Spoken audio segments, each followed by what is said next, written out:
자, 오늘 말씀 보도록 하겠습니다. 요한복음 8장 31절에서 32절 두 절입니다.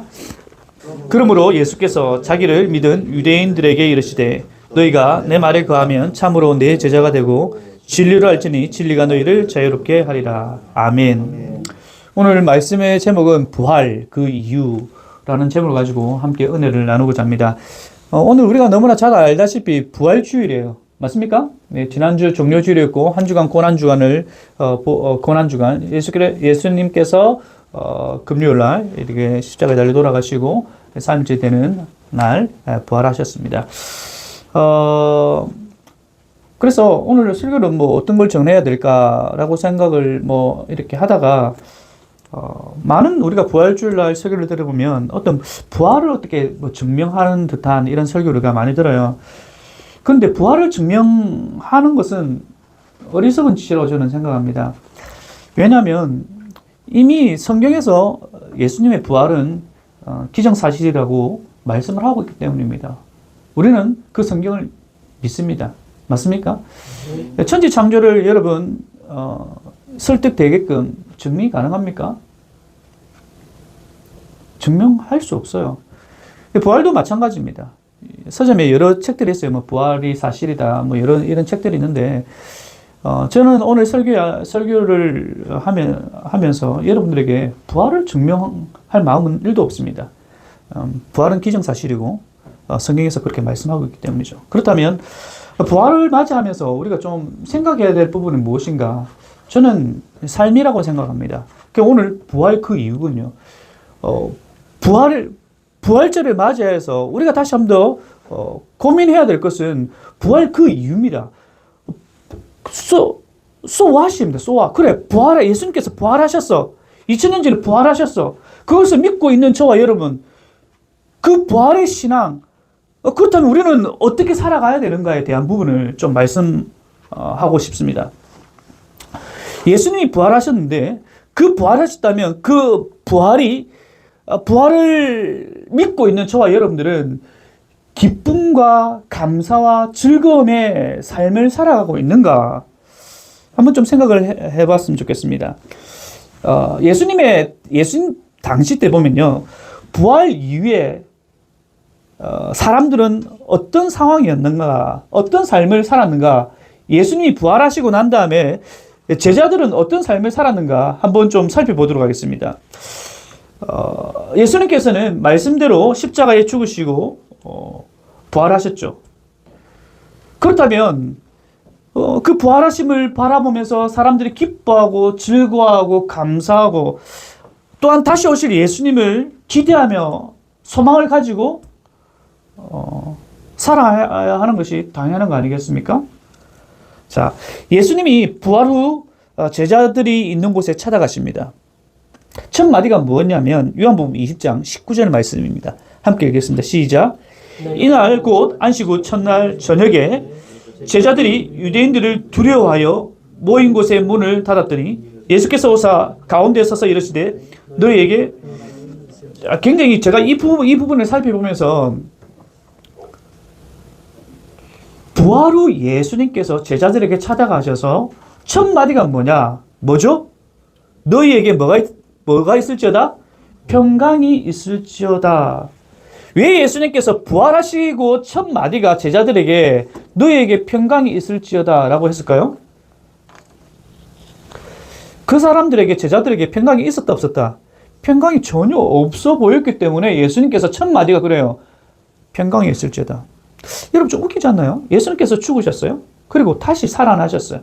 그 부활의 소망을 가지고 제자들이 열심히 전도도 하고 감사하고 기뻐하며 살아가야 되는데 오히려 그네들의 삶은 전혀 그런 감사와 기쁨 없이 두려워하고 있었다는 거죠. 그 두려워하는 모습을 바라보면서 예수님께서는 평강 있을지어다라고 얘기합니다. 유대인들이 찾아오는 것을 두려워하여 문을 닫고 있었다라고 오늘 성경은 표현하고 있죠. 유대인들이 왜 찾아왔을까요? 왜 유대인들이 찾아오는 것을 두려워했을까요? 바울이 회심하기 전에 모습이 어땠는가? 유대인들이 그 당시 예수님을 믿는 자들을 향해서 어떻게 했는가? 보면 우리는 좀 이해할 수가 있습니다. 사도행전 8장 1절에서 3절입니다. 읽겠습니다. 시작. 사울은 그가 죽임을 당함을 마땅히 여기더라.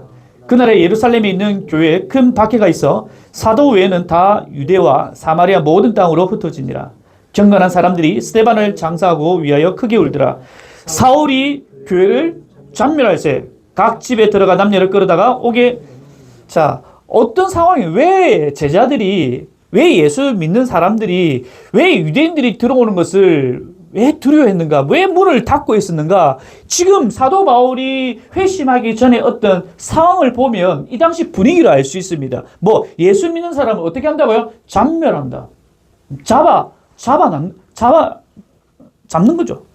잡아서 핍박하는 그런 상황이죠. 여기서 보면 우리는 두 가지 결론을 볼 수가 있습니다.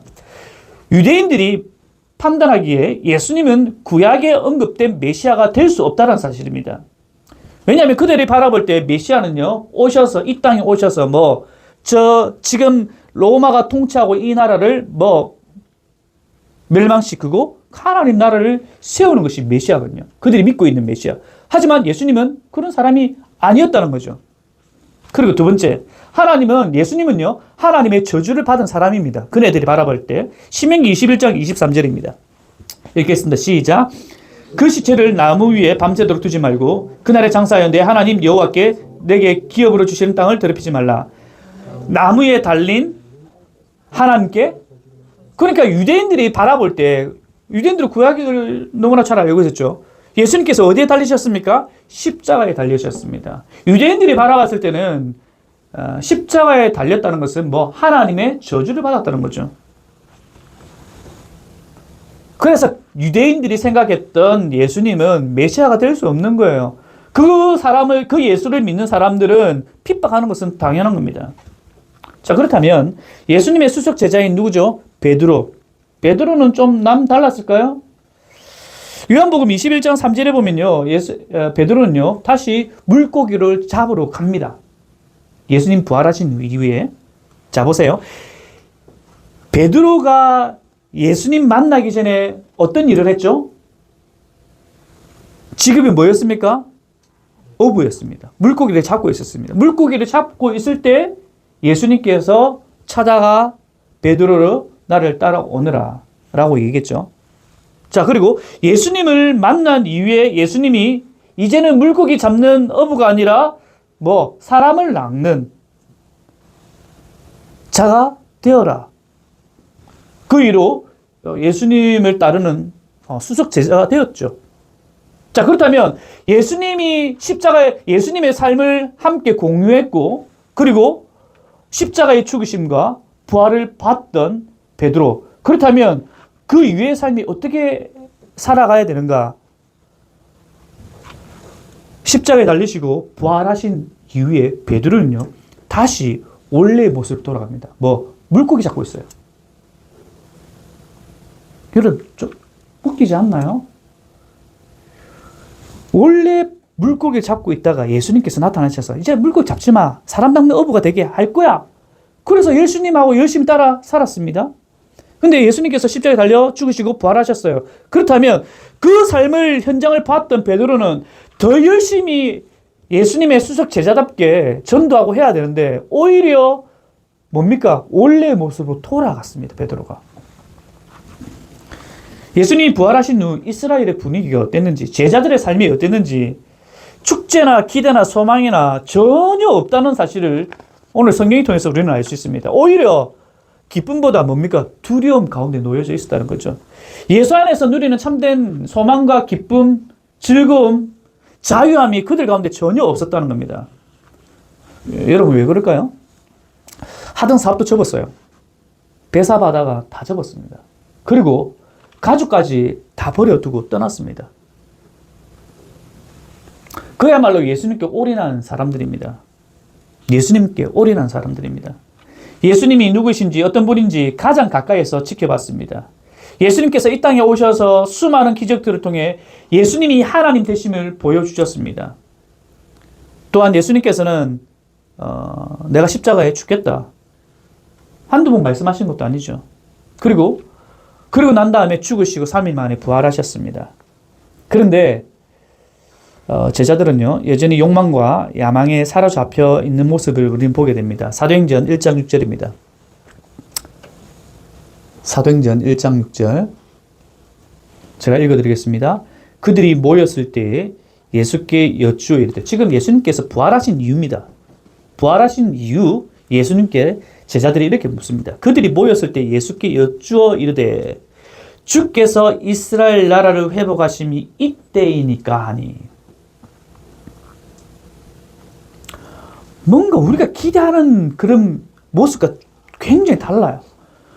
부활하신 이유의 삶이, 부활하신 이유, 그를 믿고 있는 하나님의 백성들의 삶이 정말 하나님 나라를 위해서 예수 그리스도의 그 왕권, 그 주권에 합당한 삶을 살아가야 하는 그 모습을 우리는 그리고 있지 않습니까? 그런데 실질적으로 오히려 어떤 야망과 전혀 우리가 생각했던 그런 모습과 다른 삶을 살고 있었음을 성경은 얘기하고 있습니다. 자, 그렇다면 우리의 삶을 좀 돌아봤으면 좋겠습니다. 예수님의 부활을 매년마다 기념하고 있을 뿐만 아니라 우리는요, 부활의 신앙이라고 얘기를 하죠. 부활이 없으면 우리는 무익하다라고까지 얘기합니다. 맞는 말입니다. 그런데 주목해야 할 점은 그 말이 맞아요. 맞는데 그렇다면 그 맞는 말에 맞게 우리의 삶은 살아가고 있는가? 예수님이 부활하신 이후에 제자들은 두려워했습니다. 근심과 염려. 사역에 매진하는 것이 아니라 다시 원점으로 돌아가는 그런 모습을 보입니다. 사회적으로는 예수님을 믿는 자들의 손가락질이 아니라 죽이려까지 하는 사회적 분위기. 지금 현재 우리의 이런 사회적 분위기가 별반 다르진 않아요.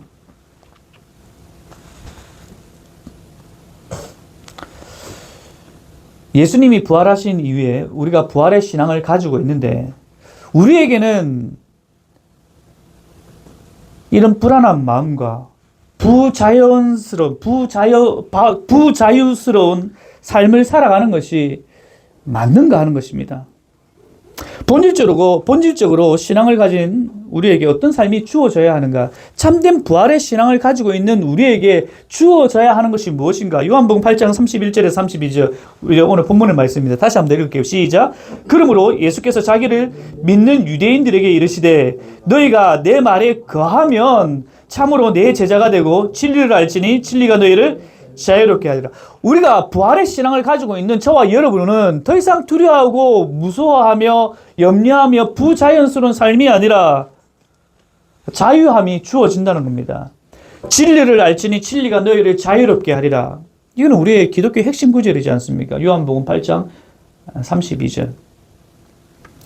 근데 우리의 삶의 정황은요, 그렇지 않음을 여러분 스스로가 너무나 잘 알고 있지 않습니까?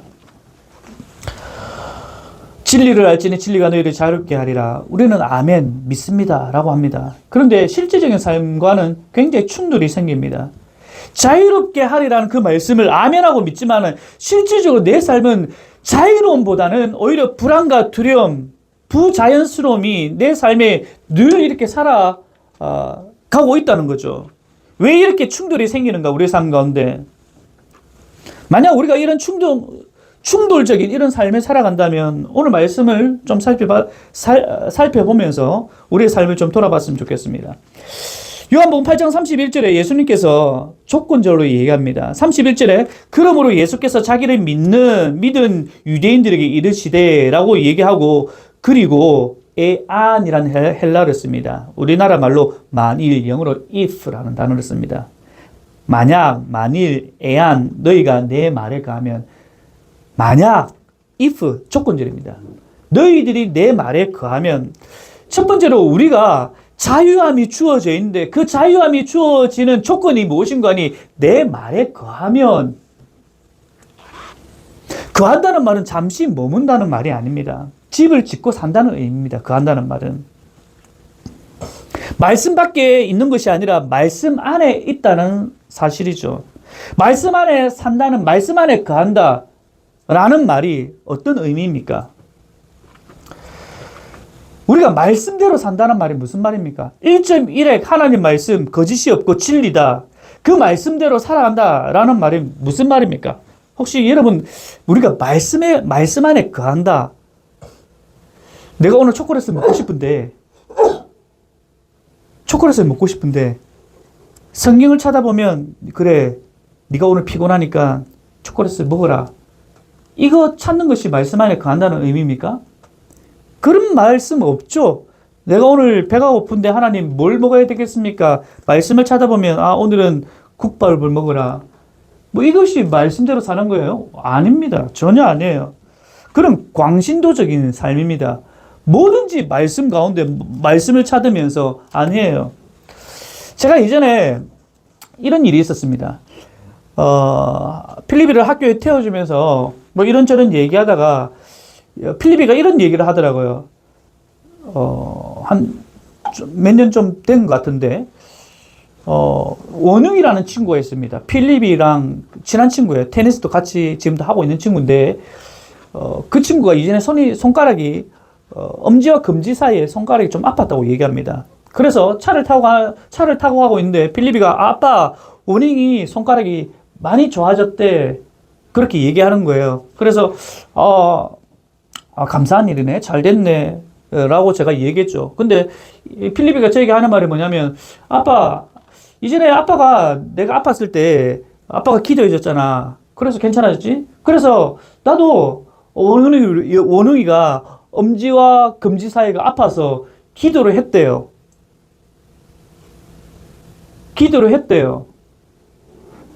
여러분, 말씀 안에 거한다는 것이 뭐 할까요?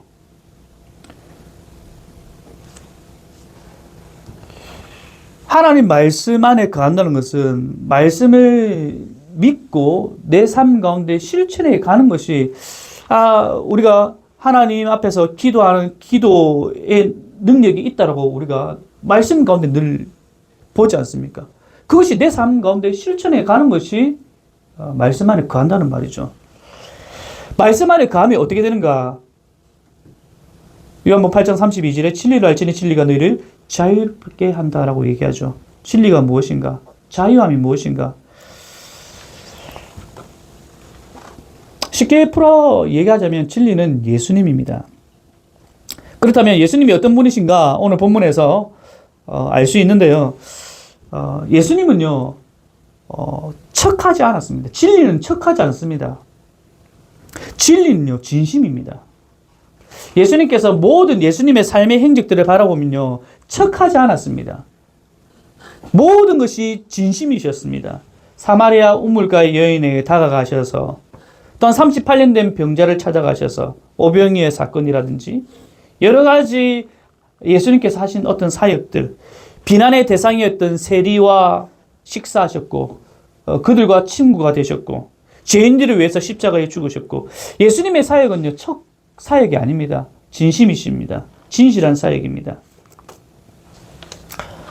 이런 진리 되신 예수님께서 우리를 자유롭게 하시는데, 요한복음 8장 33절에 그들이 대답하되 우리가 아브라함의 자손이라 남의 종이 된 적이 없거늘 어찌하여 우리가 자유롭게 되리라 하느냐. 이 말이 무슨 말이냐면, 예수님께서 내가 너네들을 이제 자유롭게 하겠다라고 말씀하시죠. 그런데 그 얘기를 듣고 있던 바리새인들이 뭐라고 얘기하냐면, 우리가 아브라함의 자손인데 우리가 종된 적이 없는데 어찌하여 우리가 자유롭게 된다라고 얘기하십니까? 라고 다시금 얘기하는 거예요. 바리새인들이.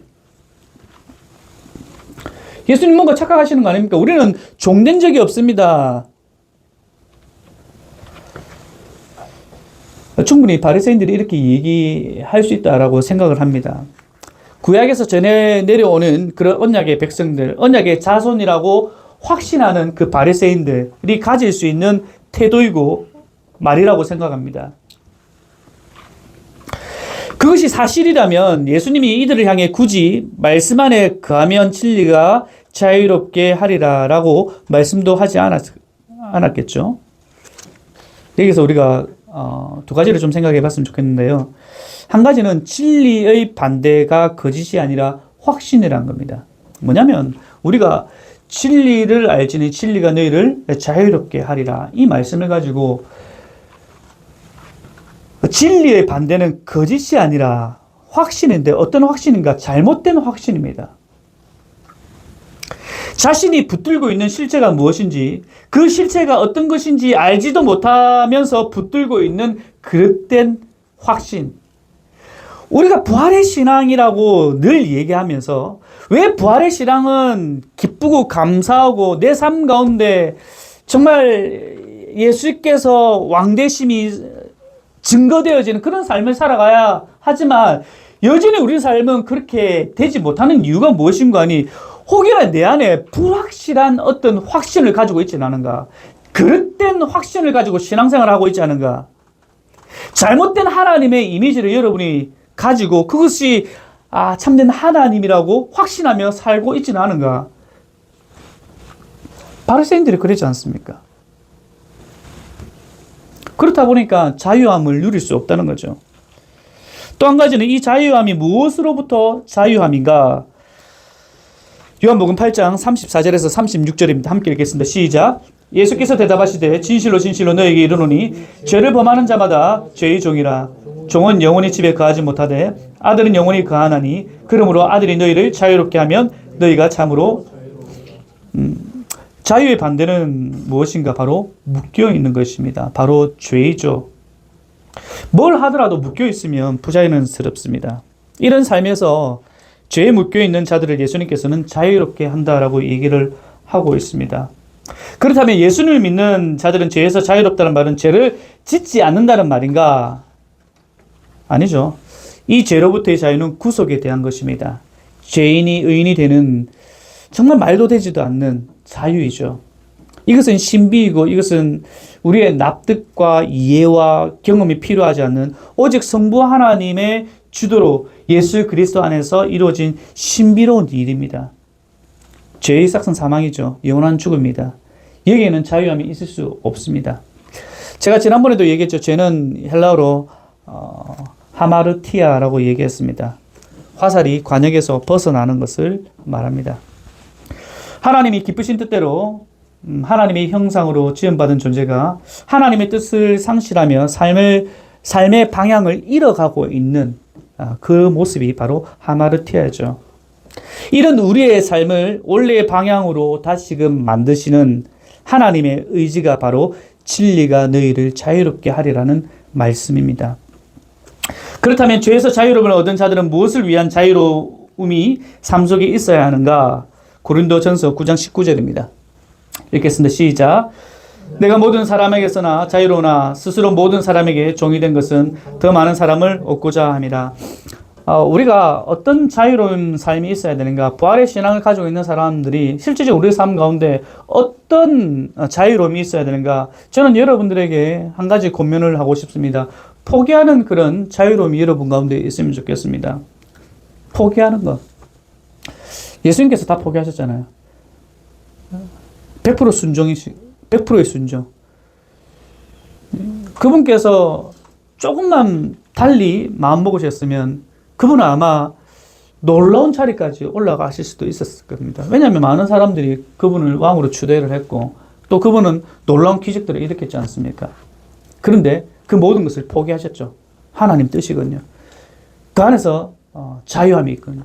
우리 인생 가운데서도 부활의 신앙을 가지고 있는 저와 여러분, 우리도 예수께서 100%의 하나님 앞에 순종해서 포기하셨던 것처럼 우리의 삶 가운데서도 우리가 내 손에 부여잡고 있는 어떤 세상의 것들을 포기할 때 여러분 가운데 참된 자유함이 주어질 거라고 확신합니다. 그 G.O.D의 어머니께라는 노래 혹시 아십니까? 제가 한번 해보겠습니다. 어려서부터 우리 집은 가난했었고 남들 다 하는 외식 몇 번 한 적이 없었고 이태에 나가신 어머니 집에 없으면 언제나 혼자서 끓여 먹었던 라면. 그러다 라면이 너무 지겨웠어. 맛있는 것 좀 먹자고 대들었어. 그러자 어머니 마지못해 꺼내신 숨겨두신 비상금으로 시켜주신 짜장면 하나에 너무나 행복했었어. 하지만 어머님은 왠지 드시지 않았어. 어머님은 짜장면이 싫다고 하셨어.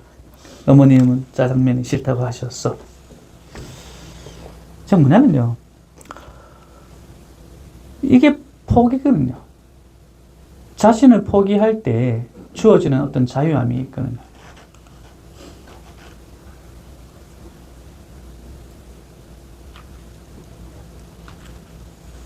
제가 어릴 때 저희 아버지를 생각하면 아버지는 생선 머리와 뼈만 좋아하시는 줄 알았어요. 정말. 그것만 드셨거든요. 아작 씹어 드시죠. 이가 참 강하신 분이시구나, 이분은. 왜냐면 살은 안 드세요. 뼈만 드세요. 뼈가 맛있대요. 포기할 때, 자신의 것들을 포기할 때 참된 자유함이 주어지는 겁니다. 오늘요, 말씀을 맺으면서 우리가 부활절을 맞이하면서 날마다 부활 그래서 어떻게 어쩌라고 세상 사람들도 마찬가지예요. 오늘 아침에 제가 뉴스를 들으면서 부활절을 맞이하여서 많은 전국의 교회들이 한 자리에 모여서 새벽에 연합 예배도 드리고요. 또 어느 지역에서는 저녁에 열린 음악회를 교회에서 이렇게 한다 하더라고요. 그게 뭐냐? 여러분, 저는 우리가 다 부서져야 합니다. 부활의 신앙을 갖고 있다는 것은 우리가 다 부서져야 합니다. 다 깨져야 돼요, 여러분들. 여러분이 살면 안 돼요. 여러분 다 죽으셔야 돼요. 내 거 다 그냥 포기하셔야 됩니다. 그때 예수가 삽니다. 그게 부활의 신앙입니다.